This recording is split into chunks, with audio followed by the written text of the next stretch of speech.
Esse podcast é apresentado pela revista Bravo. Estava sempre onde os adultos estavam conversando, tentando juntar o quebra-cabeça do que eles estavam dizendo e entender os códigos, entender as coisas. Na verdade, minha vocação é ser uma grande fofoqueira. Tem muita coisa que eu não faço por medo. E não é nenhum medo concreto que eu sei dizer exatamente o que é que me dá o medo. Acho que todo dia eu tento seguir esse conselho de cuidado e de carinho, que é não deixar de fazer as coisas por medo. Essa é a Luísa de Souza, a Ilustra Lu, criadora do fenômeno Arlindo, a webcomic que conta a história e os desafios de um adolescente gay vivendo em uma cidade do interior do Nordeste do Brasil, que virou um livro publicado pela editora Seguinte do grupo Companhia das Letras, batendo todos os recordes no seu financiamento coletivo e foi vencedor do CCXP Awards, na categoria Melhor Quadrinho. Eu sou Pedro Garcia de Moura e esse é o Emoção Criativa, um podcast sobre criatividade, mas não da criatividade que vem de fórmulas, tendências ou de referências, e sim daquela que surge de dentro da gente, da expressão verdadeira das nossas emoções e da nossa individualidade. Para quem quiser mergulhar nesse processo de autoconhecimento através da criatividade, o livro Emoção Criativa está disponível nas principais livrarias virtuais. Você encontra todas as informações sobre ele e os links de cada episódio do podcast no site emoçãocriativa.com. Arlindo, para mim, era mais um desses personagens de cultura pop contemporânea da internet que depois virou um fenômeno editorial. Até que eu tive a sorte de ter o livro em minhas mãos. Fiquei absolutamente impressionado com o nível de sensibilidade da Luísa. O balé e a beleza que os seus desenhos faziam na composição das suas páginas, entrelaçados com uma história que parecia dar para comer de colherada de tão envolvente. O perfeito exemplo do pop de altíssima qualidade que eu gosto tanto, pelo seu alcance e principalmente pelo seu poder de transformação em massa. Algo que o coreógrafo Flávio Verne, nosso convidado do episódio 18, também descreve como uma das razões que o atraíram para trabalhar com ícones pop como Pablo Vittar e Luísa Sonza. Mas qual será o mistério da magia por trás do talento da Luísa? Como é que será que ela consegue fazer tantas pessoas se sentirem tão bem?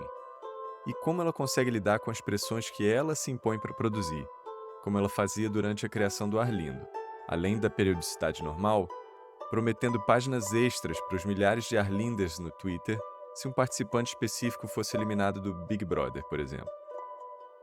Como sempre, vamos começar com a origem dos superpoderes, como é o caso da primeira cena em que a Luísa se lembra de ter entrado em contato com a sua vocação. A primeira coisa que vem na minha cabeça é que eu gostava muito de riscar quando eu era criança. Eu gostava de riscar as coisas e contar história, escutar a história. Antes da minha vocação de autora, de gostar de desenhar, de gostar de escrever, eu gostava muito de escutar as histórias das pessoas. Eu sempre fui aquela criança muito quietinha que prefere ficar escutando o que os adultos estão conversando, mesmo sem entender, do que brincando com as outras crianças. Esse escutar as histórias para entender como é que eu ia contar as minhas é a coisa que eu mais me lembro. Sei lá, eu tinha 4, 5, 6 anos, eu praticamente não brincava com as outras crianças. E geralmente eu estava sempre onde os adultos estavam conversando, tentando juntar o quebra-cabeça do que eles estavam dizendo e entender os códigos, entender as coisas. Na verdade, minha vocação é ser uma grande fofoqueira. Mas você buscava isso ou era um contexto que naturalmente ia acontecendo? Porque tinham adultos em volta? Eu acho que sempre tinha adultos em volta. Eu tenho muitos primos de idades parecidas com a minha. Eram todos meninos e eram todos muito enérgicos, muito traquinos. E eu sempre fui mais quietinha. Então, eu sempre estava em contexto, sei lá, de ficar na cozinha, nos eventos de família, nas coisas. E as pessoas que estavam na cozinha estavam conversando alguma coisa. E eu gostava de escutar as conversas, as histórias. Então, acho que eu procurava esses lugares de conversas mais profundas. Eu era uma criança muito melancólica também, então eu gostava muito mais de prestar atenção nas coisas do que participar das coisas. Uma pessoa que observava, eu ainda sou, e hoje em dia eu participo mais. Você se lembra dessa sensação de fritar a cabeça, de tentar entender? Lembro muito. Sabe quando os adultos falam meio que em códigos? porque tem uma criança escutando. Eu sabia do que eles estavam falando, então eu me senti assim, um ninja disfarçado, agente secreto. Eu tô aqui, eles acham que eu não tô entendendo nada, mas eu tô entendendo tudo. Caramba, você lembra dessa sensação, Eu lembro muito dessa sensação. momento específico, contando alguma coisa real, você se lembra? Ou é uma memória mais difusa? É um monte de memória misturada, mas eu lembro muito de fazer isso na cozinha da casa do meu avô. As pessoas sempre estavam conversando alguma coisa da vida de alguém, que alguém se separou, alguém que estava brigando muito em casa, alguém que estava com problema em casa. E eu me lembro muito de estar ali. Geralmente eu levava uns papéis e um lápis para todo canto, então eu ficava lá desenhando e tal. Parecia que eu estava muito concentrada. Disfarçando. É, eu adorava aquele filme Harriet, a espiã, porque ela é do mesmo jeito. É um pouco isso. Mas eu era muito quietinha, então combinava muito com a minha personalidade. Eu acho que faz muito sentido pra adulta que eu sou hoje. Que sentido que faz? Eu sempre fui muito mais de observar para entender, de conversar para entender, do que criar uma coisa do nada. As minhas criações são muito fruto dessas observações, fruto dessas conversas, e elas giram muito em torno disso. Sim, mas é porque eu acho que nunca é do nada. As pessoas sempre têm alguma coisa acumulada. É verdade. E esse riscar que você falou, o que que era? É para se disfarçar, que você se lembra? Eu gostava muito de desenhar, eu ficava escrevendo historinha já, fazendo quadrinho. Eu aprendi a ler muito cedo. Eu acho que quando eu fui para a escola eu já meio que sabia ler. Eu gostava muito de revista em quadrinho, de Turma da Mônica, então eu ficava inventando umas historinhas, fazendo uns quadrinhos da minha própria cabeça. E qual era o tema desses quadrinhos? Qualquer coisa aleatória, quadrinhos sobre o episódio de Yu-Gi-Oh!, que era um desenho que passava na hora do almoço.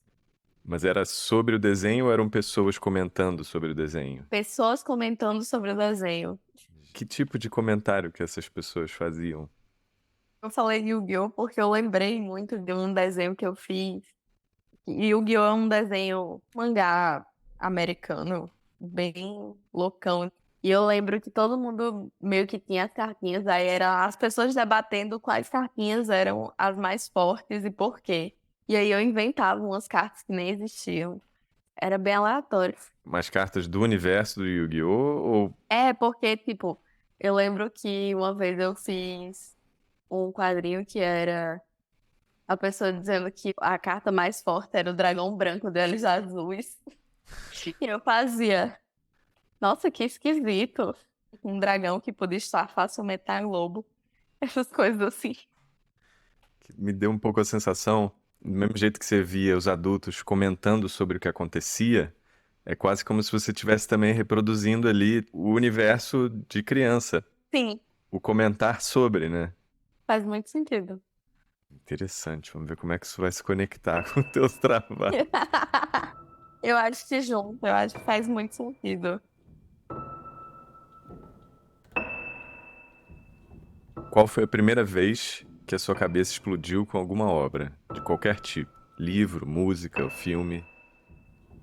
Nessa mesma época que eu ficava escutando a conversa do povo disfarçando, eu tinha um radinho que era um gravador, que era um toca-fita.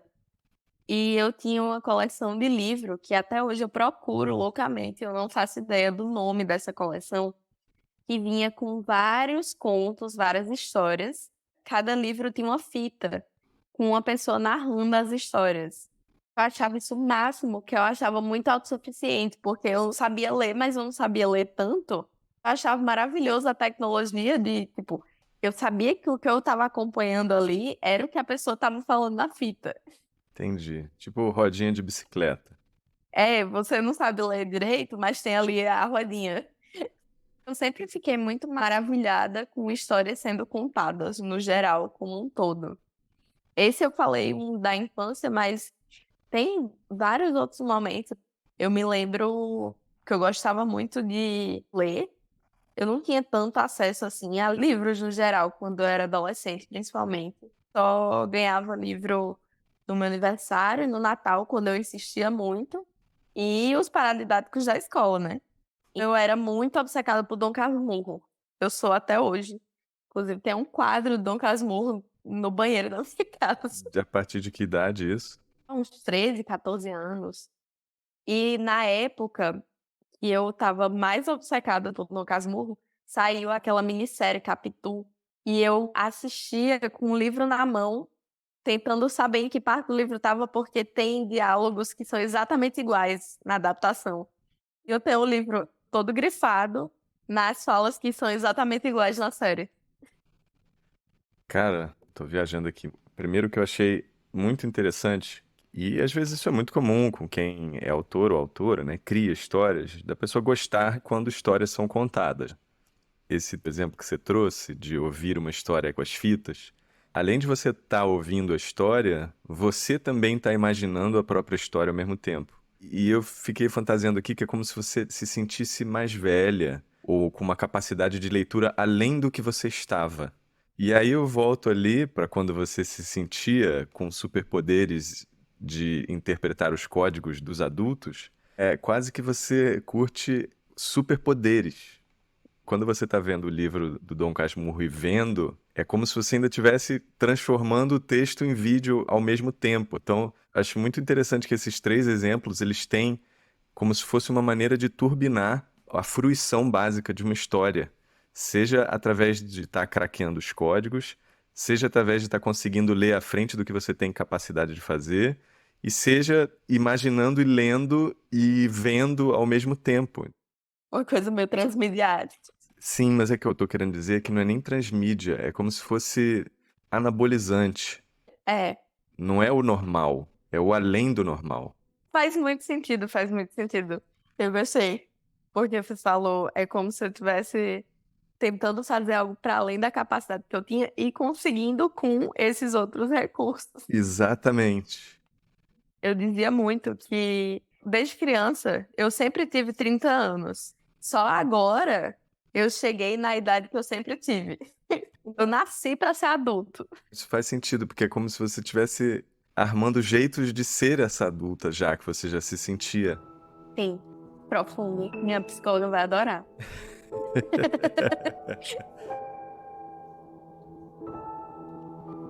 Qual foi o seu momento mais emblemático de plenitude criativa, onde você sentiu que o que existia dentro de você estava sendo transformado em expressão artística?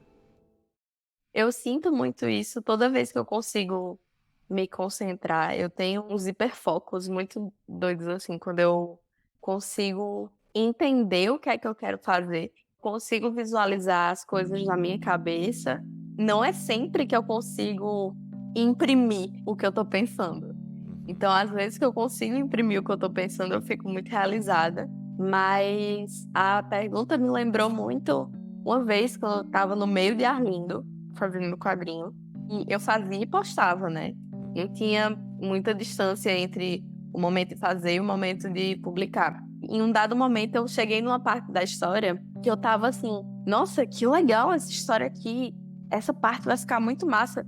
Como é que eu inventei esse negócio? E eu comecei a desenhar como se a cena que eu tava desenhando desengavetasse uma coisa que eu mesma vivi e não lembrava. Por exemplo, em Arlindo tem um núcleo que são duas amigas, elas são apaixonadas uma pela outra e não percebem direito. Em um dado momento eu estava escrevendo uma cena onde uma delas percebe que gosta da outra porque vê ela com outra pessoa e fica muito transtornada. E eu, nossa, genial, eu estou inventando essa história aqui. Ops, parece que eu vivi isso. Ops, desengavetou uma memória assim que eu nem lembrava que eu tinha, de não sei quanto tempo atrás. Poxa, eu achava que eu estava inventando.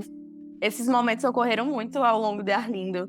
Essa sensação de tipo, uou, fiz exatamente o que eu estava querendo fazer com essa página aqui. E alguns momentos desses de eu não tô inventando isso não. Eu queria saber quando que vinha essa consciência. Era assim que você desenhava? Era um tempo depois? Era a partir dos comentários? Esse quadrinho inteiro, mesmo postando todas as páginas enquanto eu fazia, eu tenho plena consciência que eu não fiz ele para nenhum público. Eu fiz ele para mim, do jeito que eu queria que ele fosse. Quando eu conseguia ver ali exatamente o que eu queria desenhar, eu ficava muito satisfeita, muito plena. Eu também fiz esse quadrinho para aprender a desenhar um quadrinho maior, a fazer cenário, a fazer, sei lá, carro. Então, toda vez que eu desenhava um cenário, ficava muito bonito. Toda vez que eu desenhava um carro, ficava muito bonito. Toda vez que eu desenhava uma mão e ela ficava bonita, eu ficava realizada. Ganhava o meu dia. Então, era quando você conseguia ver o que estava dentro da sua cabeça. É, quando eu consegui imprimir. Às vezes eu tenho a sensação que eu penso as coisas e eu queria imprimir. Exatamente como tá na minha cabeça. Só que não é sempre que eu consigo. Mas tem ficado melhor nisso? Tenho. Ou a sua cabeça, agora que você consegue imprimir isso, também está começando a pensar outras coisas?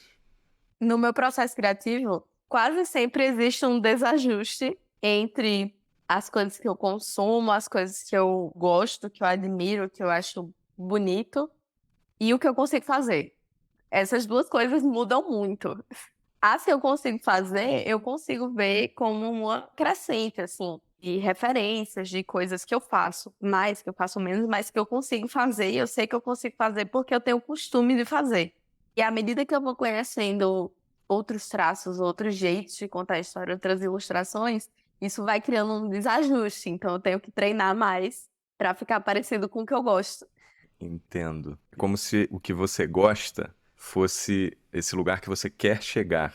Porque a sensação é que você está sempre exigindo além do que você pode, sacou? Quando você fala que você inventou o Arlindo de ter que postado, ficava se colocando umas gincanas aí, era esse anabolizante que a gente estava falando antes, sacou? Sim. A minha dúvida é só se vai chegar um momento no seu desenvolvimento artístico que você vai chegar nesse lugar. Eu espero que não chegue nunca, porque eu gosto do desafio. Me perguntavam muito, por que que você se colocou nesse lugar insalubre enquanto eu tava fazendo Arlindo? Eu sempre fiz a página no dia de postar, então, quando eu não sabia muito bem o que fazer, eu começava logo cedo pela manhã e terminava muito tarde, já quase na hora de postar. No final do quadrinho, faltava uma hora para eu fazer e eu deixava faltar uma hora para eu me desafiar para eu conseguir fazer em uma hora. Sei lá, era muito a adrenalina da coisa. Eu gostava da surpresa também. Eu tinha tentado antes de Arlindo fazer outros quadrinhos com esse roteiro pré-programado. Faz todo o texto, depois faz todo o desenho, depois finaliza e só então posta, não sei o quê. E eu não consegui passar do primeiro capítulo. Porque eu já sabia o final da história, já tomei abuso de todos os personagens. Quando fui começar a fazer o segundo, não, quando eu for fazer um quadrinho agora, eu quero ter a mesma surpresa de quem tá lendo.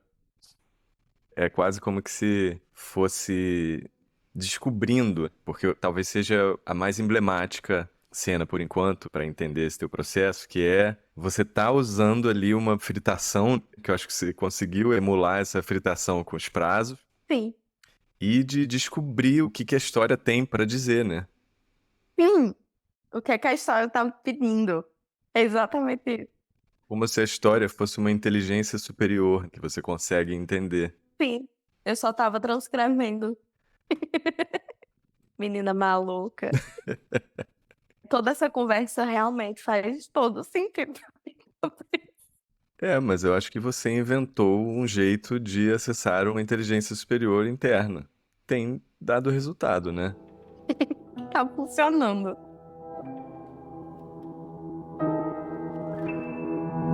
Qual foi a pior coisa que aconteceu ou que você ouviu de alguém ao longo da sua trajetória que quase podia ter feito você desistir ou seguir outro caminho? Eu tinha acabado de fazer, acho que foi o segundo ou terceiro livro infantil que eu peguei de freela. Eu tava fazendo desenho e aí o editor fez: não, esse livro a gente quer que vá para todos os públicos, então deixa o desenho mais feio, que é para os meninos gostarem também. Porque as pessoas diziam que o meu traço era muito feminino. Eu fiz o livro, mas eu fiz com desgosto. E eu tive um grande burnout, porque eu tinha que fazer desenhos feios. Toda vida que eu achava o desenho bonito que eu entregava, ele fazia, não, tá muito fofinho. Eu tinha ódio desse editor, meu Deus. Inclusive, esse foi o último livro que eu fiz com ele. Consegui terminar o livro, mas Eu passei por não sei se foi um burnout ou foi uma crise muito bad de depressão, assim. Eu simplesmente não conseguia mais desenhar. Eu perdi o gosto por desenhar, eu perdi a vontade de desenhar. E aí eu fui trabalhar nessa editora como marketing. Eu fazia o marketing da editora, eu fazia umas capas, fazia umas coisas, mas desenhar. Eu acho que eu passei uns 3 meses, assim, sem que meu trabalho fosse desenhar. Mas deu um mês, eu já estava doida pra me demitir pra voltar a desenhar. Foi a única vez que eu olhei assim, eu fiz, nossa, eu preciso pagar essas contas, não tô conseguindo desenhar, vou fazer aqui o que tem como. Passei um mês nesse trabalho e fiz, acho que não é isso não. E voltei a desenhar. É doido porque é como se o desenho fosse uma ferramenta que você conseguiu construir para ir além, como a gente falou. Só que nesse caso, ele estava servindo para você ir aquém. É tipo isso.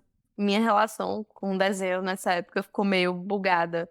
Não é nem uma relação ruim com o fato do desenho ser o trabalho, mas a visão do que é comercial implicasse mais do que o que eu tinha de melhor para fazer.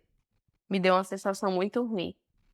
Que é uma sensação que meio que vem a mim toda vez que eu sinto que eu tenho que desenhar pelo mercado e não pelo que eu quero desenhar. Quando essas coisas divergem um pouco. Mas é porque você está construindo um lugar no mercado justamente sem ter que se subjugar a ele, né? Tentando, né? A gente tenta. Eu acho interessante porque, assim, eu consigo me lembrar de toda vez que alguém disse, vai começar a desenhar, vai largar tudo que você estudou na faculdade, vai fazer não sei o quê, vai morrer de fome. Isso nunca, nunca, nunca, nunca fez nenhuma diferença.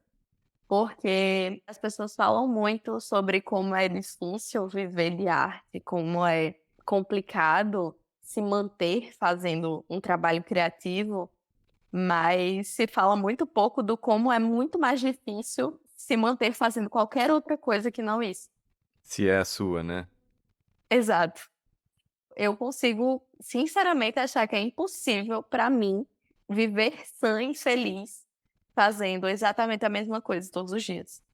No desenho eu consigo inventar histórias diferentes, eu consigo fazer várias coisas diferentes, tipo, trabalhar com quadrinho, eu consigo trabalhar com ilustração, eu consigo, sei lá, no outro dia estar fazendo capa de livro, no outro ilustrando o livro. Nunca é a mesma coisa necessariamente.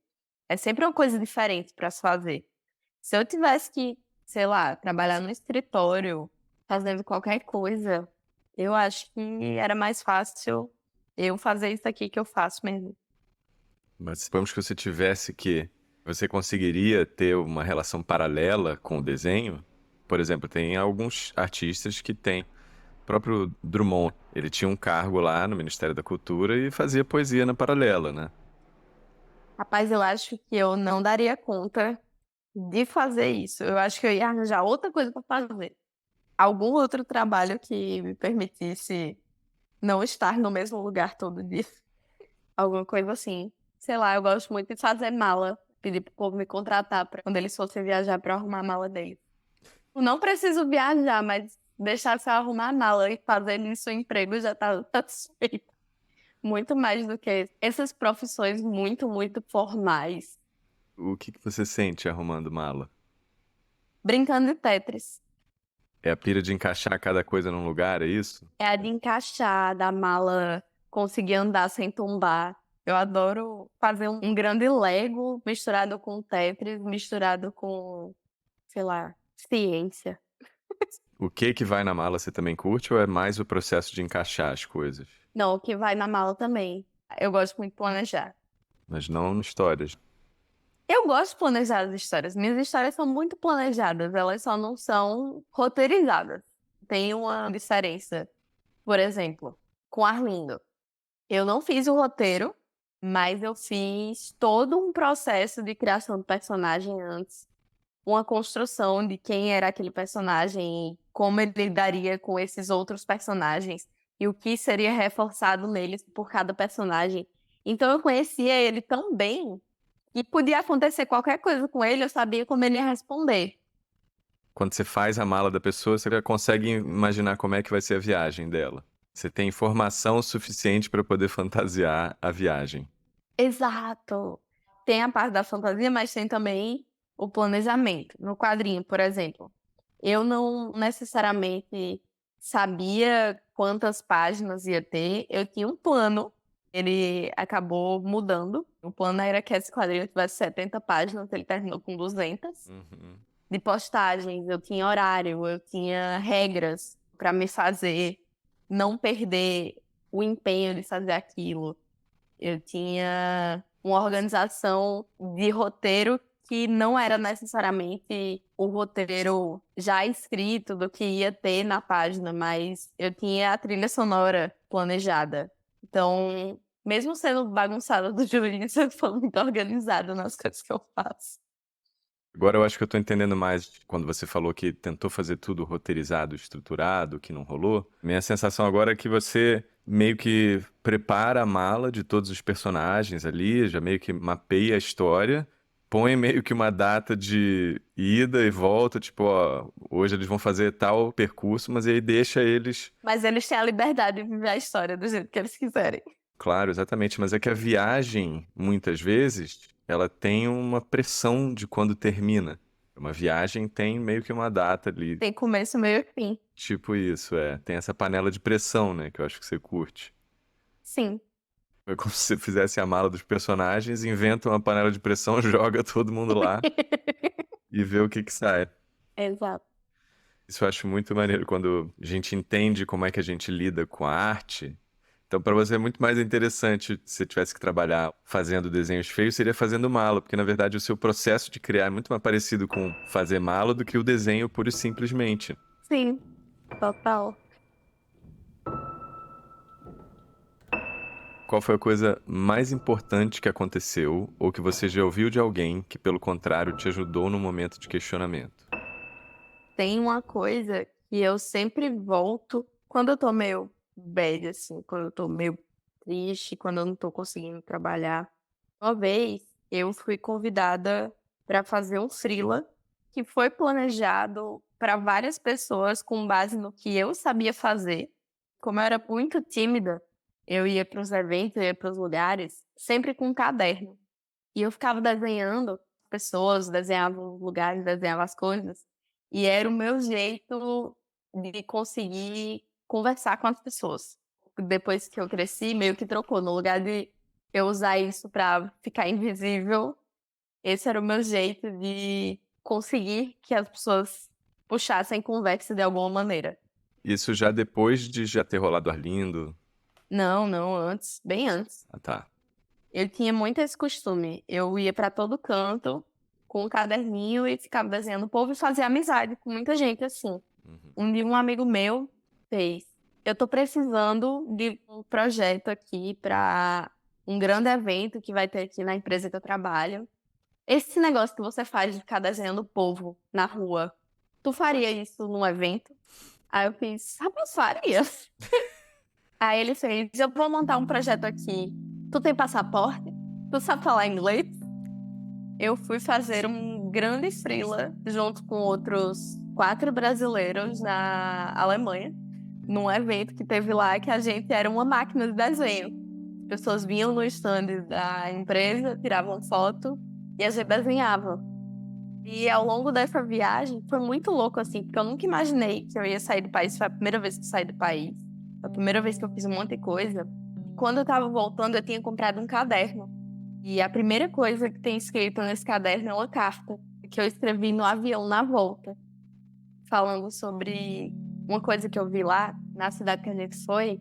Tinha umas plaquinhas em memória do pessoal que morreu na guerra.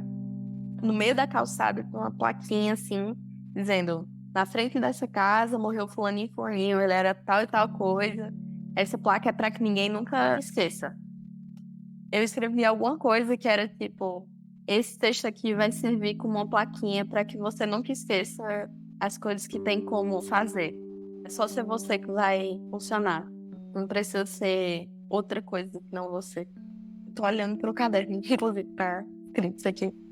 Porque é essa sensação que nunca me deixou me distrair da ideia do porquê que eu faço o que eu faço. Uma carta de você para você mesma. É, O que você estava sentindo que te motivou a escrever essa carta?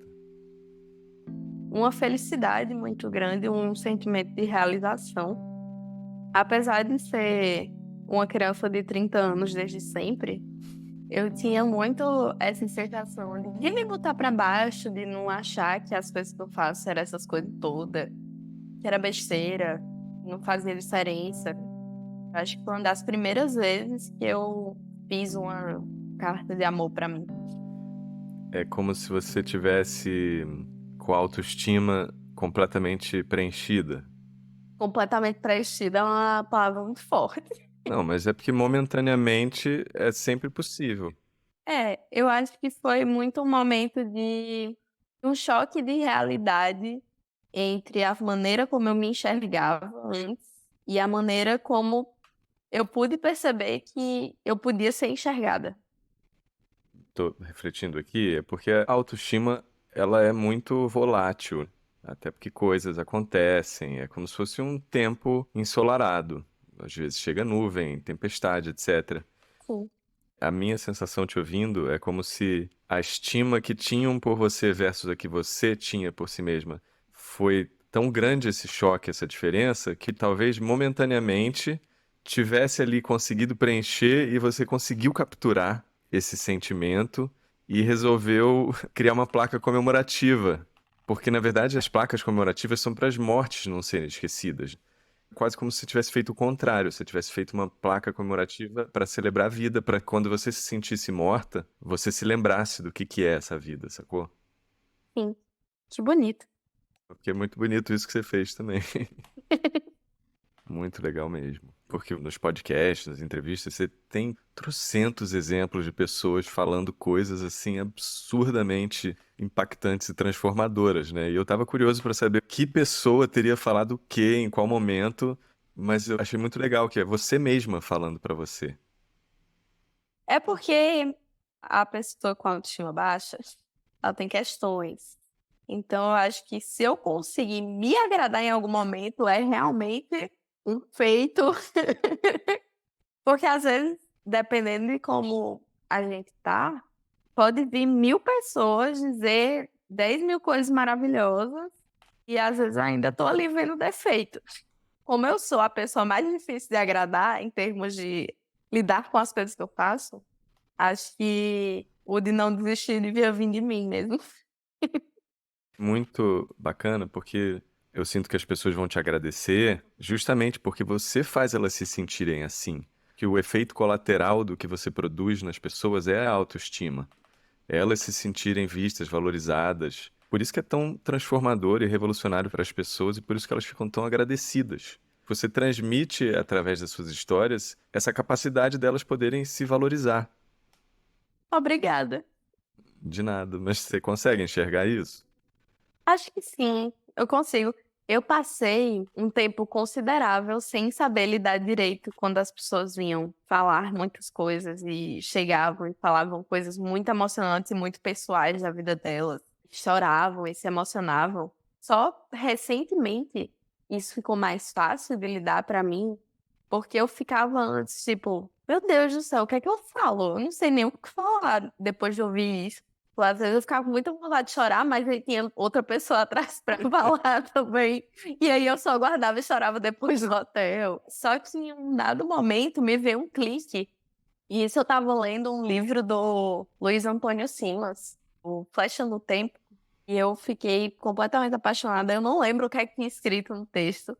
Mas eu lembro que me veio um clique de tipo, eu não preciso dizer nada necessariamente, porque essa pessoa só tá vindo me contar a parte dela da história. Ela já sabe a minha. Eu já disse o que eu tinha pra dizer. Ficou mais fácil lidar depois. Tem algum desses episódios de pessoas vindo falar com você que você acha que é o mais emblemático disso que a gente está falando? A minha memória é muito boa. É horrível quando acontecem coisas que eu não gosto, mas ela é maravilhosa com as coisas bonitas. Teve 2 citações que eu sempre acabo citando, que foi a de uma senhora de uns 70, 80 anos, que definitivamente não é o público geralmente que vai para os eventos quando eu tô autografando. veio muito discreta, pediu autógrafo e tal, falou o nome dela, eu assinei. E aí, na dedicatória do livro, tem dizendo assim: para quem veio antes, para quem tá aqui agora e para quem vai vir depois, a gente nunca teve só, mesmo quando achou que tava. Ela abriu a dedicatória e fez: eu sou esse para quem veio antes. Muito obrigada por me botar aqui. Eu caí no choro. Teve uma outra senhora também. Foi uma situação que apareceu muito repetidamente, não só com senhoras, como com homens mais velhos. Chegavam e diziam: muito obrigada por esse livro, porque eu tenho, sei lá, 60, 70, 80 anos, mas essa história abraçou uma pessoa de 15 anos que tem aqui dentro. Então, muito obrigada. É essas coisas que eu fico escutando. Nossa, eu lembrei de outra, que essa eu não consegui segurar pra chorar no hotel, não. Eu caí no choro, assim, muito alopradamente na PocCon. Chegou um rapaz que ele tinha comprado o livro comigo na CCXP. Ele é cadeirante. Na PocCon veio na minha mesa de novo e ele tinha dito que ia me dizer quando lesse o livro e se tinha gostado, o que é que tinha a dizer sobre o livro. Ele voltou nesse outro evento na minha mesa com o olho cheio d'água. Ele fez: eu quero lhe agradecer por esse livro, porque muitas vezes na minha vida eu senti coisas que eu não sabia dar nome. No momento da história que o Arlindo diz: eu não tô errado em existir, eu lembrei de todas as vezes que eu me senti muito errado em, por exemplo, fazer um ônibus parar por alguns instantes para abrir a porta para mim. E eu ficava me sentindo muito culpado porque eu estava atrasando a vida de todas aquelas pessoas. Só que eu só estava vivendo a minha vida. Eu não estava errado. O seu livro me fez perceber isso. Menina, eu caí num choro. Dei um abraço nele, ele saiu da minha vista, eu caí num choro. Que vai muito além só dessa identificação de vivência LGBT. Eu acho que vai no sentido de existência mesmo. Não sei exatamente por que você citou o flecha no tempo, mas a sensação que o efeito que a sua obra causa é um pouco essa flecha no tempo, é um pouco, eu acho que emblematicamente essa carta que você escreveu para você, porque você compreendendo que o grande poder que você acabou desenvolvendo é o da interdimensionalidade. Por isso que eu falo da flecha no tempo. É como se a sua obra conseguisse voltar no tempo que ela precisa ser consumida e ela também serve para o futuro como uma proteção. Então é uma coisa meio que não tem tempo. Essa tua dedicatória fala exatamente sobre isso, sobre ser uma coisa que existe para além do presente, que ela tem essa capacidade de encarar a vida como uma linha constante, né? A gente gira, né, no tempo, no fim das contas. Esse é o poder encantado das palavras, de serem mágicas e existirem independente do tempo. Essa coisa de que tudo que vai acontecer já tá acontecendo e tudo tá acontecendo o tempo todo. Essa é uma das lógicas que gira em torno do meu trabalho e que meu trabalho gira em torno dela o tempo todo.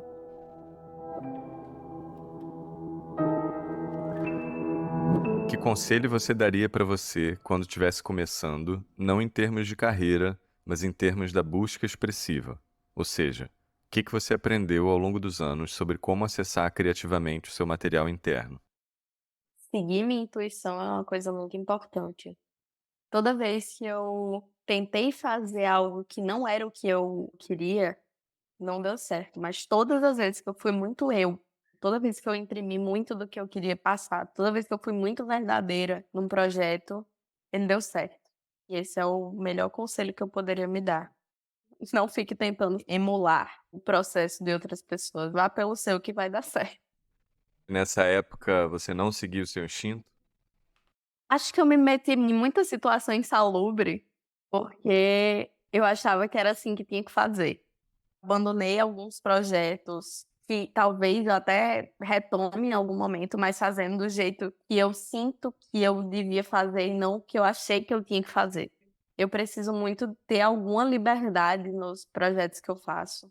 Muitas vezes eu prezei mais por ter uma segurança financeira maior, também porque eu precisava, mas o retorno, quando eu fazia uma coisa que era muito mais verdadeira do que uma coisa que era o que eu achava que as pessoas iam gostar.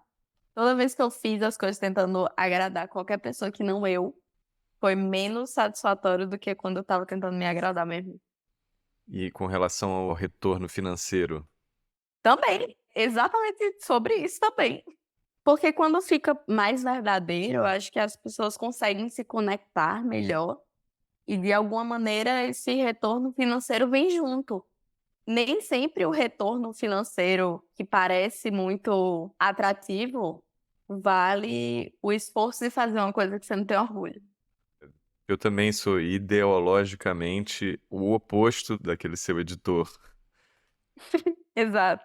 Faz uma coisa feia para vender mais. Sim, ou faz uma coisa X para vender mais. O que vende mais é a própria pessoa sempre. Sim. Que conselho a sua criança daria para você hoje em termos de processo criativo? Pare de ter medo de fazer as coisas. Tem muita coisa que eu não faço por medo. E não é nenhum medo concreto que eu sei dizer exatamente o que é que me dá o medo. Todo dia eu tento seguir esse conselho de cuidado e de carinho, que é não deixar de fazer as coisas por medo.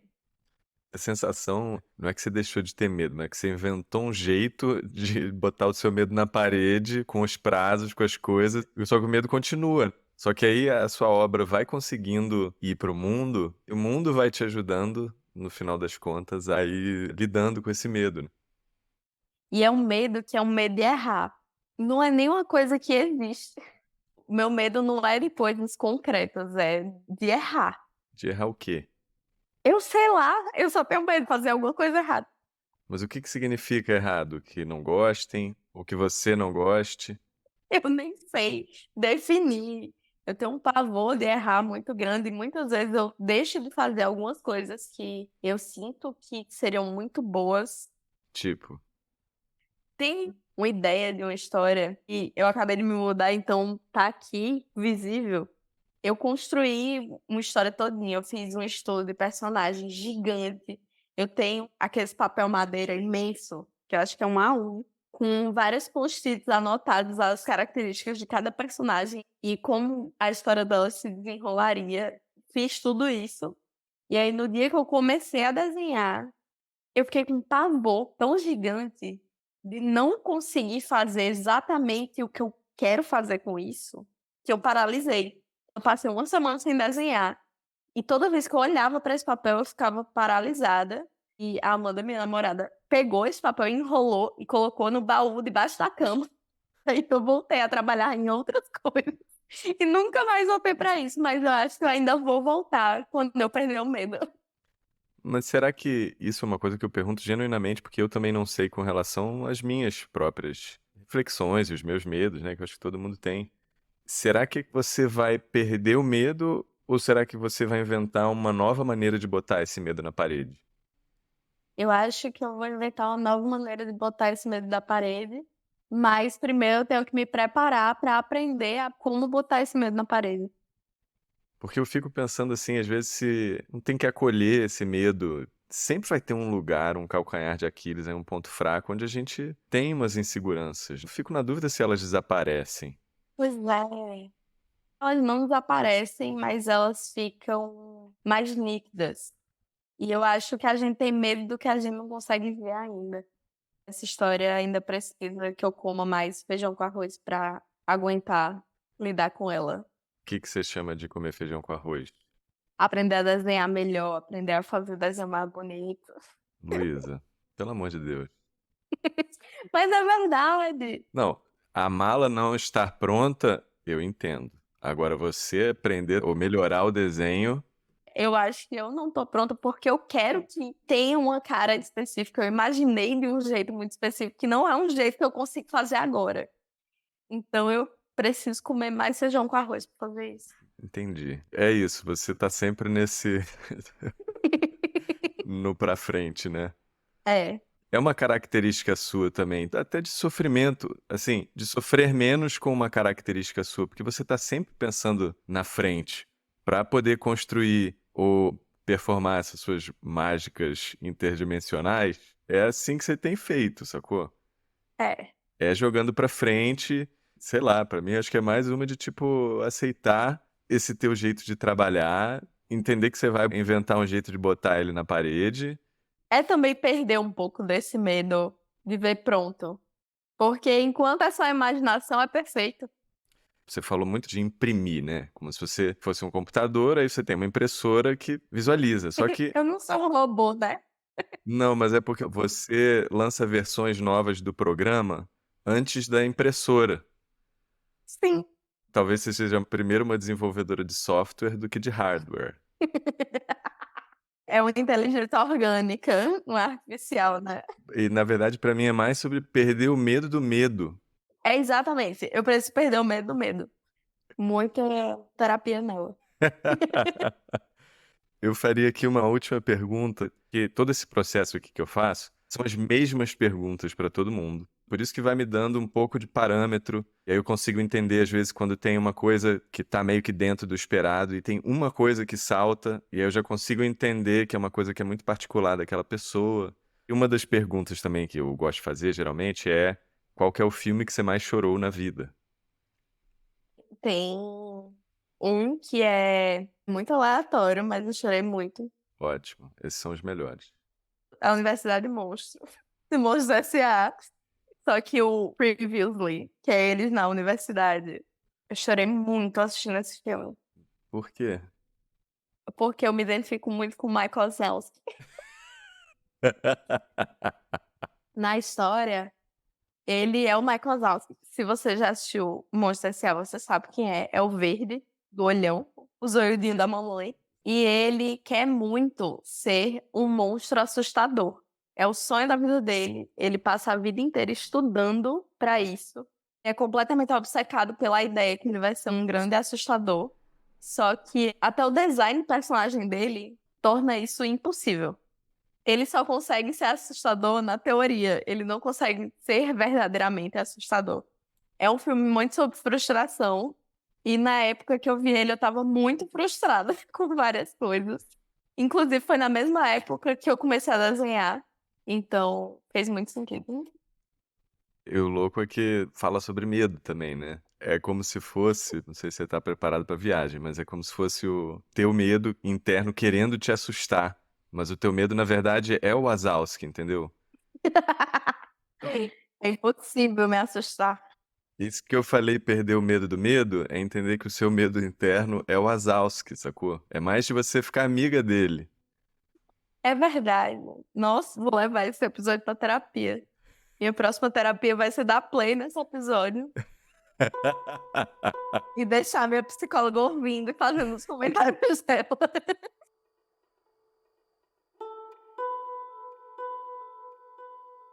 Pelo impacto que a obra dela me causou, eu já podia suspeitar que o desenho para Luísa era um meio e não um fim.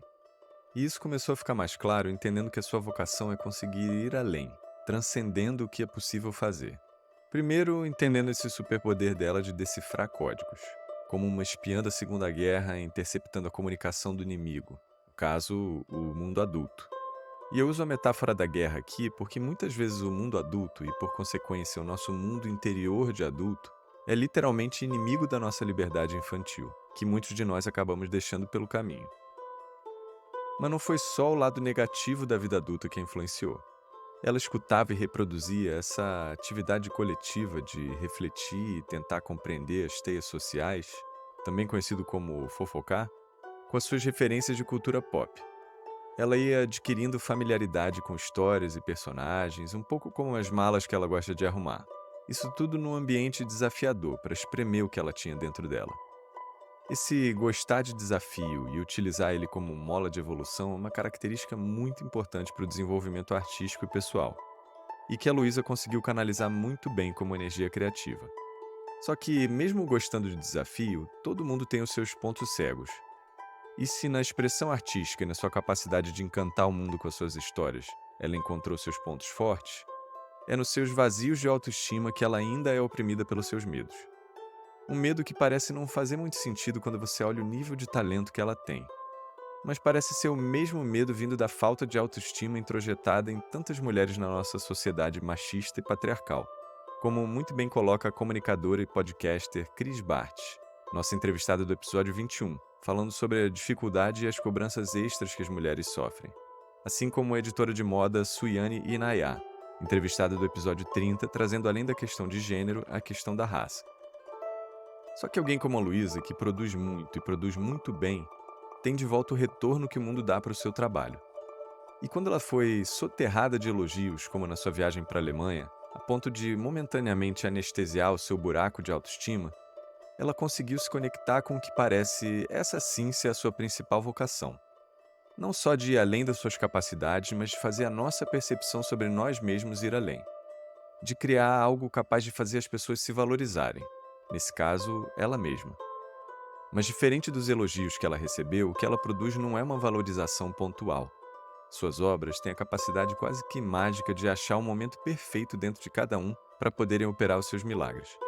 Como se cada alma soubesse qual momento da sua história em que precisava ter ouvido o que ela tem para dizer. Uma espécie de mensagem na garrafa que consegue viajar no tempo. Funciona um pouco como a dedicatória que ela colocou no livro do Arlindo e que parece sintetizar o efeito da sua arte. Para quem veio antes de mim, para quem está aqui comigo e para quem ainda virá. A gente nunca esteve só, mesmo quando achou que estava. A Luísa conseguiu achar uma maneira de espremer o seu talento para produzir essa magia.